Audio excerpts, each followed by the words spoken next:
இன்றைய பெருநகரங்கள் எதிர்கொள்ளும் பெரிய பிரச்சனைகளில் ஒன்று போக்குவரத்து நெரிசல். இதற்கு தீர்வாக ஏர் டாக்ஸிகள் களமிறங்க உள்ளன. 6 முதல் 10 பேரை ஒரே நேரத்தில் ஏற்றிக்கொண்டு குறைந்த உயரத்தில் குறைந்த தூரத்துக்கு பறப்பவைதான் ஏர் டாக்ஸிகள். அடுத்த சில ஆண்டுகளில் இந்தியாவின் முக்கிய நகரங்களில் ஏர் டாக்ஸி சேவை அறிமுகப்படுத்தப்படும் என்று விமான போக்குவரத்து துறை அமைச்சர் ராம்மோகன் நாயுடு அண்மையில் கூறினார். சென்னையைச் சேர்ந்த இ-பிளேன் என்ற புத்தாக்க நிறுவனம் ஏர் டாக்ஸி தயாரிப்பில் இறங்கியுள்ளது. இதன் ஏர் டாக்ஸிகள் 2027இல் பயன்பாட்டுக்கு வரும் என்று கூறப்படுகிறது. பெங்களூருவைச் சேர்ந்த சர்லா ஏவியேஷன் நிறுவனமும் 2028இல் ஏர் டாக்ஸி சேவையை அறிமுகப்படுத்த உள்ளது. 25 முதல் 30 கிலோமீட்டர் தூரம் அளிக்கப்படும் சேவையில் ஒரே நேரத்தில் 6 பேர் பறக்கலாம். துபாயில் ஏர் டாக்ஸி சேவை சோதனை வெற்றியடைந்த நிலையில் அடுத்த ஆண்டு முதல் பயன்பாட்டுக்கு வரும் என அறிவிக்கப்பட்டுள்ளது. காரில் 45 நிமிடங்களில் கடக்கும் தொலைவை ஏர் டாக்ஸியில் 12 நிமிடங்களில் கடக்கலாம் என கூறப்பட்டுள்ளது.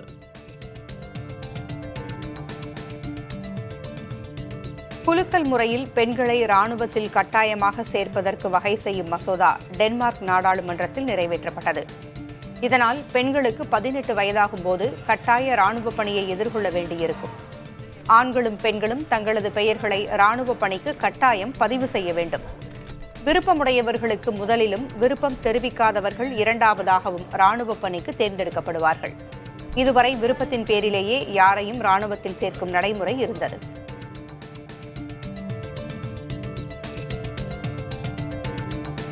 போர்ச்சுகல் கடற்கரை ஒன்றின் மீது மிகவும் அரிய தோற்றத்தில் அடர்ந்த மேகம் உருவான காட்சிகள் இணையத்தில் வைரலாகி வருகின்றன. நீளமான உருளை வடிவில் அடிவானத்திலிருந்து உருண்டு வருவது போல மேகங்கள் காட்சியளித்தன. இந்த இயற்கை நிகழ்வை அங்கு கூடியிருந்த பலரும் வியப்புடன் கண்டு சென்றனர். இதுபோன்ற மேகங்கள் பெரும்பாலும் குளிர்ந்த காற்றோடு வெப்பம் மிகுந்த காற்று இணையும் போது உருவாகும் என புவியியல் ஆர்வலர்கள் தெரிவித்துள்ளனர்.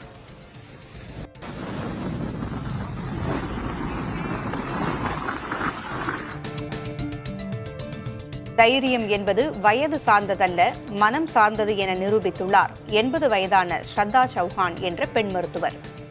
இவர் தனது 80வது பிறந்த நாளை 10,000 அடி உயரத்திலிருந்து உடலில் கயிறு கட்டிக்கொண்டு ஸ்கை ஜம்ப் என்ற முறையில் குதித்து கொண்டாடியுள்ளார்.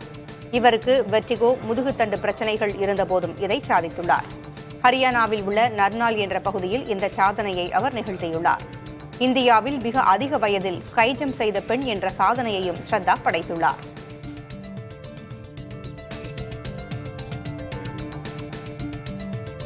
இசை மழையில் ரசிகர்களை லயிக்க வைக்கும் தென்கொரியாவைச் சேர்ந்த பிரபல BTS இசைக்குழுவினர் 3 ஆண்டுகளுக்கு பின் மீண்டும் இணைந்துள்ளனர். அடுத்த ஆண்டு புதிய ஆல்பத்தை வெளியிடப் போவதாக அவர்கள் அறிவித்துள்ளனர். இதற்கான பணியை உடனே தொடங்கப் போவதாகவும் அவர்கள் கூட்டாக தெரிவித்துள்ளனர். அடுத்த ஆண்டு வசந்த காலத்தில் தங்கள் இசை ஆல்பம் வெளியாகும் என்றும் இதற்காக அமெரிக்கா செல்லப் போவதாகவும் BTS குழுவினர் கூறியுள்ளனர்.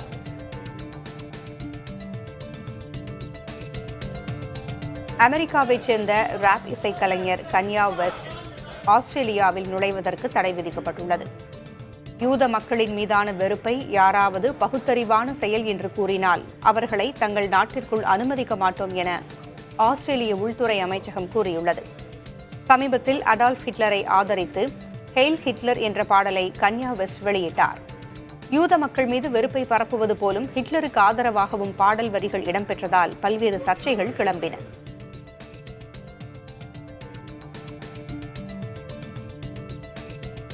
முகத்தில் கோரை பற்களுடன் கூடிய லாபுபு பொம்மைகளால் அதன் தயாரிப்பு நிறுவனத்தின் தலைமைச் செயல் அதிகாரி இளம் கோடீஸ்வரராக உருவெடுத்துள்ளார். லாபுபு பொம்மைகளை உருவாக்கும் பாப்மார்ட் நிறுவனத்தின் தலைமைச் செயல் அதிகாரியாக இருப்பவர் வாங்னிங். 38 வயதான இவரின் சொத்து மதிப்பு 2024 இறுதிக்குள் $7.59 பில்லியன் இருந்த நிலையில் கடந்த மாத நிலவரப்படி $22.1 பில்லியன் அதிகரித்துள்ளது. பிரிட்டனின் F-35 ரக போர் விமானத்தை கேரள சுற்றுலாத்துறை தங்களது விளம்பரத்தில் பயன்படுத்தி கவனம் ஈர்த்துள்ளது.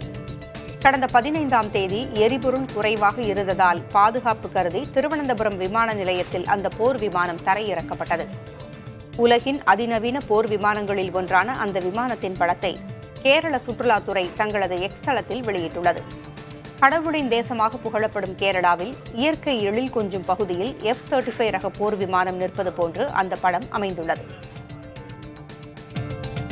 போர்ச்சுகலைச் சேர்ந்த பிரபல கால்பந்து வீரர் டியாகோ ஜோட்டா கார் விபத்தில் உயிரிழந்தார். இங்கிலாந்தின் லிவர்பூல் அணிக்காக விளையாடி வந்த டியாகோ ஸ்பெயினில் சகோதரர் ஆண்ட்ரேவுடன் காரில் சென்று கொண்டிருந்த போது விபத்தில் சிக்கி உயிரிழந்தனர். போர்ச்சுகல் தேசிய அணியில் முக்கிய வீரரான 28 வயதாகும் டியாகோ மற்றும் ஆண்ட்ரே மறைவுக்கு இரங்கல் தெரிவித்திருக்கும் ரொனால்டோ இருவரையும் நிச்சயம் மிஸ் செய்வோம் என்று கூறியுள்ளார். இரவு தூங்க செல்வதற்கு முன்பாக 2 முக்கியமான விஷயங்களை தவிர்க்க வேண்டும் என மருத்துவர்கள் தெரிவிக்கின்றனர். தூங்குவதற்கு குறைந்தது 1 மணி நேரத்துக்கு முன்பாகவே செல்போன் உள்ளிட்ட டிஜிட்டல் சாதனங்கள் பயன்படுத்துவதை தவிர்க்க வேண்டும் எனவும், இல்லாவிட்டால் ஒற்றை தலைவலி மற்றும் தூக்கமின்மை ஏற்படும். அதேபோல படுக்கைக்கு செல்வதற்கு 3 மணி நேரத்துக்குள் இரவு உணவு, இனிப்பு வகைகள் மற்றும் டீ, காஃபி குடிக்கக்கூடாது என்றும், இது தூக்கமின்மை பிரச்சனையுடன் உடல் பருமனுக்கும் காரணமாகிவிடும் என்றும் மருத்துவர்கள் எச்சரிக்கிறார்கள்.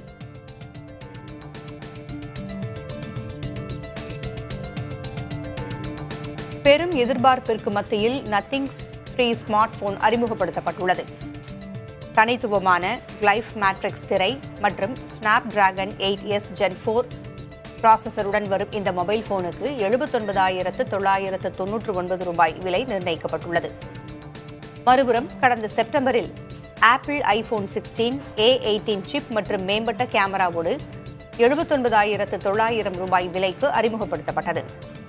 இதேபோல சாம்சங் கேலக்ஸி S25 80,999 ரூபாய் என்ற விலைக்கு ஸ்னாப்டிராகன் 8 எலைட் ப்ராசஸர் மற்றும் AI அம்சங்களுடன் கடந்த ஜனவரியில் சந்தைக்கு வந்தது. இந்த 3 ஸ்மார்ட் போன்களும் தனித்தன்மை வாய்ந்த அம்சங்களுடன் சந்தையில் வாடிக்கையாளர்களின் முக்கிய தேர்வாக உள்ளது.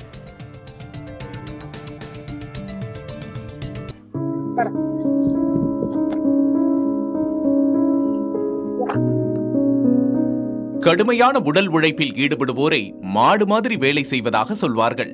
ஆனால் மகாராஷ்டிராவில் விவசாயி ஒருவர் நிஜமாகவே மாடு மாதிரி வேலை செய்கிறார். ஏரில் மாட்டுக்கு பதிலாக தன்னையே பூட்டிக் கொண்டு உழுகிறார் 76 வயதான அந்த விவசாயி.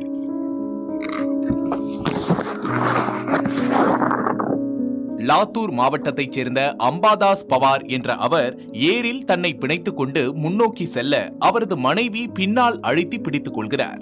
தாம் வளர்த்த மாடுகளை வறுமை காரணமாக பராமரிக்க முடியாமல் விற்றுவிட்டதாகவும், வேறு வழியின்றி மாடுகளுக்கு பதிலாக கடந்த 10 ஆண்டுகளாக தானே உழுவதாகவும் அம்பாதாஸ் கூறுகிறார். தனது நிலையை அறிந்த மாநில அமைச்சர் அனைத்து உதவிகளையும் செய்வதாக உறுதியளித்திருப்பதாகவும் அம்பாதாஸ் கூறுகிறார். தனது 40,000 ரூபாய் வங்கிக் கடனை தள்ளுபடி செய்தால் போதும் என அமைச்சரிடம் கேட்டிருப்பதாகவும் அவர் தெரிவித்துள்ளார். இந்த ஆண்டின் முதல் 3 மாதங்களில் மகாராஷ்டிராவில் 767 விவசாயிகள் வறுமை காரணமாக தற்கொலை செய்து கொண்ட நிலையில் இந்த தகவல் கவனம் ஈர்க்கிறது.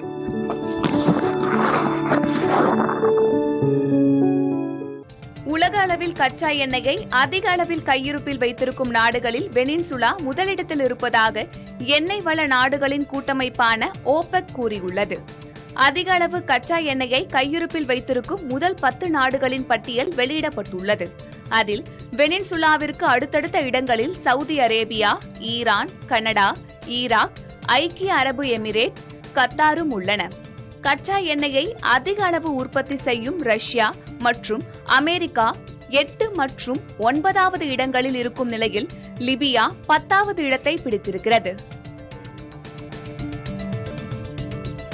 அமெரிக்காவைச் சேர்ந்த ராப் இசை கலைஞர் கன்யே வெஸ்ட் ஆஸ்திரேலியாவிற்கு நுழைவதற்கு தடை விதிக்கப்பட்டுள்ளது. யூத மக்களின் மீதான வெறுப்பை யாராவது பகுத்தறிவான செயல் என கூறினால் அவர்களை தங்கள் நாட்டிற்குள் அனுமதிக்க மாட்டோம் என ஆஸ்திரேலிய உள்துறை அமைச்சகம் கூறியுள்ளது. சமீபத்தில் ஆல்டோஃப் ஹிட்லரை ஆதரித்து ஹெயில் ஹிட்லர் என்ற பாடலை கன்யா வெஸ்ட் வெளியிட்டார். யூத மக்கள் மீது வெறுப்பை பரப்புவது போலும் ஹிட்லருக்கு ஆதரவாகவும் பாடல் வரிகள் இடம்பெற்றதால் பல்வேறு சர்ச்சைகள் கிளம்பின. இரவு தூங்க செல்வதற்கு முன்பாக 2 முக்கியமான விஷயங்களை தவிர்க்க வேண்டும் என மருத்துவர்கள் தெரிவிக்கின்றனர். தூங்குவதற்கு குறைந்தது 1 மணி நேரத்துக்கு முன்பாகவே செல்போன் உள்ளிட்ட டிஜிட்டல் சாதனங்கள் பயன்படுத்துவதை தவிர்க்க வேண்டும் எனவும், இல்லாவிட்டால் ஒற்றை தலைவலி மற்றும் தூக்கமின்மை ஏற்படும். அதேபோல படுக்கைக்கு செல்வதற்கு 3 மணி நேரத்துக்குள் இரவு உணவு, இனிப்பு வகைகள் மற்றும் டீ, காஃபி குடிக்கக்கூடாது என்றும், இது தூக்கமின்மை பிரச்சனையுடன் உடல் பருமனுக்கும் காரணமாகிவிடும் என்றும் மருத்துவர்கள் எச்சரிக்கிறார்கள். மகாராஷ்டிராவின் புனே நகரில் டெலிவரி ஏஜென்ட் போல நடித்து வீட்டுக்குள் நுழைந்த மர்ம நபர் ஒருவர் 22 வயது ஐடி நிறுவன பெண்ணை பாலியல் வன்கொடுமை செய்த சம்பவம் அதிர்வலைகளை ஏற்படுத்தியுள்ளது. இதுகுறித்து காவல்துறையில் அந்த பெண் புகார் அளித்தார். அதில் உணவுப் பொருள் டெலிவரி செய்வது போல் நடித்தவர் வீட்டுக்குள் நுழைந்ததும் ஸ்ப்ரேவை தன் மீது அடித்து மயக்கமடை செய்ததாக குறிப்பிட்டுள்ளார். தன்னை பாலியல் வன்கொடுமை செய்தார் எனவும் மயக்கம் தெளிந்து எழுந்தபோது நிர்வாணமாக எடுக்கப்பட்ட புகைப்படங்களை காட்டி வெளியே சொன்னால் இவை வைரலாகும் என்று அந்த நபர் மிரட்டிச் சென்றதாகவும் பாதிக்கப்பட்ட பெண் கூறினார். இளங்கலை நீட் தேர்வில் மின்தடையால் பாதிக்கப்பட்டதாக கூறி மறுதேர்வு நடத்த கோரிய மேல்முறையீட்டு வழக்கை சென்னை உயர்நீதிமன்றம் தள்ளுபடி செய்துள்ளது. இந்த வழக்கில் தேசிய தேர்வு முகமை மின்சாரம் துண்டிக்கப்பட்டதால் மாணவர்களுக்கு எந்த பாதிப்பும் ஏற்படவில்லை என வாதிட்டது. வழக்கில் தீர்ப்பளித்துள்ள நீதிபதிகள் முறைகேடுகள் நடந்துள்ளதாக நிரூபிக்காத வரை மறுதேர்வு நடத்த உத்தரவிட முடியாது எனவும் மறுதேர்வு நடத்த உத்தரவிட்டால் 20 லட்சம் மாணாக்கர் பாதிக்கப்படுவர் எனவும் கூறி வழக்கை தள்ளுபடி செய்தனர். நீட் தேர்வின் போது மின்தடையால் பாதிக்கப்பட்டதாக கூறி 16 மாணாக்கர் இந்த வழக்கினை தொடர்ந்திருந்தனர். திருச்சி பஞ்சப்பூரில் 408 கோடி ரூபாயில் கட்டி முடிக்கப்பட்ட புதிய பேருந்து நிலையத்தை உடனடியாக மக்கள் பயன்பாட்டிற்கு கொண்டுவர வலியுறுத்தி அதிமுக சார்பில் கண்டன ஆர்ப்பாட்டம் நடைபெற்றது. மரக்கடை பகுதியில் நடைபெற்ற போராட்டத்தில் முன்னாள் அமைச்சர் விஜயபாஸ்கர் புதிய பேருந்து நிலையத்தில் உள்ள குறைபாடுகளை சுட்டிக்காட்டியதுடன் திமுக அரசின் செயல்பாடுகளை கடுமையாக விமர்சித்தார்.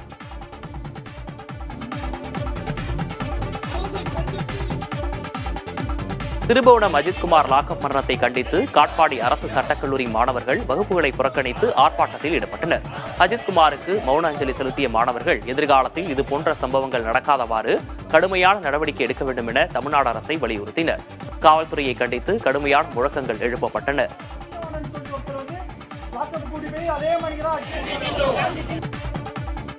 திருப்பூர் மாவட்டம் தாராபுரம் அருகே தனியார் ஸ்டீல் ஆலைக்கு வழங்கப்பட்ட உரிமத்தை ரத்து செய்ய கோரி 5 ஊராட்சிகளைச் சேர்ந்த 700க்கும் மேற்பட்டோர் கோயில் திடலில் காத்திருப்பு போராட்டத்தில் ஈடுபட்டனர்.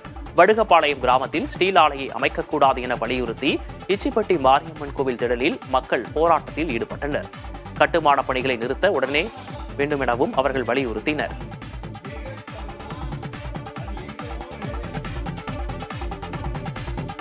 சென்னை திருவொற்றியூரில் 17 வயது சிறுவன் மின்சாரம் தாக்கி உயிரிழந்த நிலையில் மின் வாரியத்தை கண்டித்து சாலை மறியல் போராட்டம் நடைபெற்றது. நேற்று மாலை டியூஷன் முடிந்து திரும்பிக் கொண்டிருந்த சிறுவன் நபீல் தர்கா அருகே வந்த போது தேங்கிய நீரிலிருந்து மின்சாரம் பாய்ந்து தூக்கி வீசப்பட்டதில் சம்பவ இடத்திலேயே உயிரிழந்தார். மின் வாரியத்தின் அலட்சியத்தால் இந்த விபத்து நடந்ததாக கூறி பொதுமக்கள் மறியலில் ஈடுபட்டனர். காவல்துறையினரின் பேச்சுவார்த்தையால் போராட்டம் கைவிடப்பட்டது.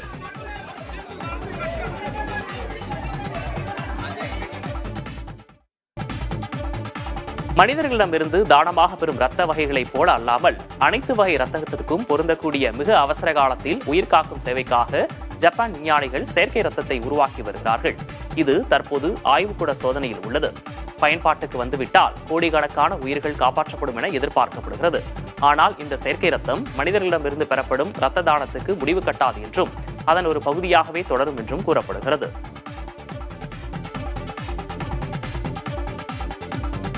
யுக்ரைன் சிறப்பு படை அதிகாரிகளின் உத்தரவின் பேரில் ரஷ்யாவில் பயங்கரவாத தாக்குதல் நடத்த திட்டமிட்டதாக 23 வயது இளம்பெண் ஒருவரை ரஷ்ய பாதுகாப்புத்துறை அதிகாரிகள் கைது செய்தனர்.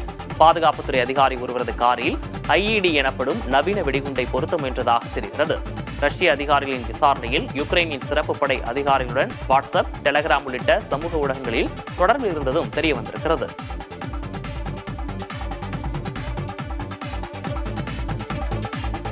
போர்ச்சுகலைச் சேர்ந்த பிரபல கால்பந்து வீரர் டியாகோ ஜோட்டோ கார் விபத்தில் உயிரிழந்தார். இங்கிலாந்தின் லிவர்பூல் அணிக்காக விளையாடி வந்த டியாகோ ஸ்பெயினில் சகோதரர் ஆண்ட்ரேவுடன் காரில் சென்று கொண்டிருந்த போது விபத்தில் சிக்கி உயிரிழந்தார். போர்ச்சுகல் தேசிய அணியில் முக்கிய வீரரான 28 வயதாகும் டியாகோ மற்றும் ஆண்ட்ரே மறைவுக்கு இரங்கல் தெரிவித்துள்ள ரொனால்டோ இருவரையும் நிச்சயம் மிஸ் செய்வோம் என கூறியுள்ளார். தைரியம் என்பது வயது சார்ந்ததல்ல, மனம் சார்ந்தது என நிரூபித்துள்ளார் 80 வயதான ஸ்ரத்தா சௌகான் என்ற பெண் மருத்துவர். இவர் தனது 80வது பிறந்தநாளை 10,000 அடி உயரத்திலிருந்து உடலில் கயிறு கட்டிக்கொண்டு ஸ்கை ஜம்ப் என்ற முறையில் குறித்து கொண்டாடியுள்ளார்.